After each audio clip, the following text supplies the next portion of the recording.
মুখে মুখে রবিবার মহাষষ্ঠী, কার্যত শনিবার সেই তিথি শুরু।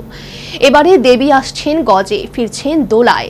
ইতিমধ্যেই পূজা পার্বণ শুরু, তবে দুর্গাপুজোয় বৃষ্টিপাতের সম্ভাবনার কথা জানালো আবহাওয়া দপ্তর।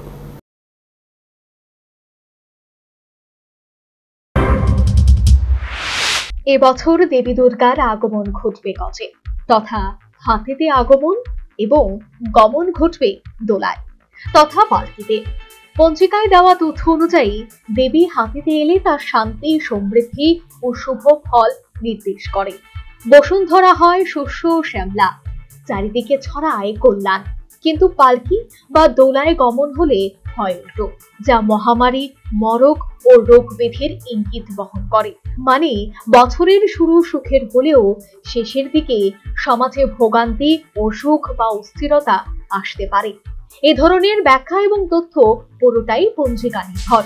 পঞ্জিকা অনুযায়ী মহালয়া পিতৃপক্ষের অবসান, দেবী পক্ষের সূচনা ইতিমধ্যেই শুরু হয়ে গেলেও 27শে সেপ্টেম্বর শনিবার মহাপঞ্চমী সকাল 8:49 পর্যন্ত।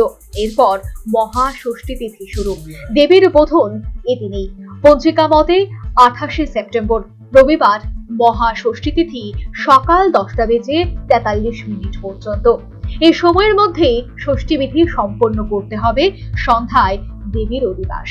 29শে সেপ্টেম্বর সোমবার মহাসপ্তমী তিথি দুপুর 12:28। কলাবউ স্নান ওই সময়ের আগে। 30শে সেপ্টেম্বর মঙ্গলবার মহা অষ্টমী তিথি দুপুর 1:45। অঞ্জলি দিতে হবে এই সময়ের আগেই। সন্ধি পুজো দুপুর 1:21 শুরু হয়ে শেষ হবে 2:09। 1 অক্টোবর বুধবার মহানবমী তিথি দুপুর 2:36 পর্যন্ত থাকলেও পঞ্জিকা মতে সকাল 8:29 মধ্যেই নবমী পুজো সম্পন্ন করতে হবে। 2 অক্টোবর বৃহস্পতিবার বিজয়া দশমী তিথি দুপুর 2:56 পর্যন্ত। এরপর দেবীর বিসর্জন। এদিকে আবহাওয়া দপ্তর সূত্রের খবর অনুযায়ী পুজোর সময়ে সর্বোচ্চ তাপমাত্রা থাকবে 31 থেকে 35 ডিগ্রি সেলসিয়াসের মধ্যে এবং সর্বনিম্ন তাপমাত্রা 24 থেকে 27 ডিগ্রি সেলসিয়াসের মধ্যে। একই সঙ্গে আর্দ্রতা সর্বোচ্চ 96% এবং সর্বনিম্ন 55% পর্যন্ত থাকতে পারে। বিশেষ করে 28 থেকে 30 সেপ্টেম্বরের মধ্যে একাধিক স্থানে বজ্রবিদ্যুতের সম্ভাবনা রয়েছে। 1 অক্টোবর বহু স্থানে বজ্রসহ বৃষ্টিপাত হতে পারে এবং 2 অক্টোবর একাধিক জেলায় মাঝারি বৃষ্টি এবং বজ্রপাতের সম্ভাবনা রয়েছে।